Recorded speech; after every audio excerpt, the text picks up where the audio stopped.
beli hari ni aku rasa 20-30 ribu beli hari ni. Last deal untuk hari ini. Ni tolak satu seat pack, 2 set 1 for 1. Tengok ha. Besar-besar bas ni. So dia. So ada set Vaporeon juga. 9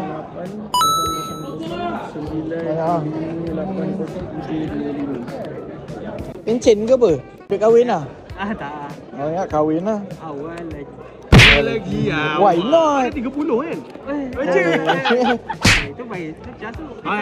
Saya muda lagi. Saya 18. Dia baru habis sekolah saya. 5,700 dah transfer semua ni untuk Abang Alif kita, Mr. Majerin. Thank you very much. Terima kasih banyak bang. Minta maaf lah lama ni. Ini fighter ni. Fighter ni. Perang ni dalam live. Okay, jumpa lagi. Assalamualaikum akak. Minta maaf lambat. Turn. Balik Abang Majerin dah balik. Dia dah tak intern dah sini. Dah tak intern dah. Sini intern dah. Dah naik pangkat. Dah naik pangkat dah. Okay. Okay. Terima kasih banyak bang. Abang Alif.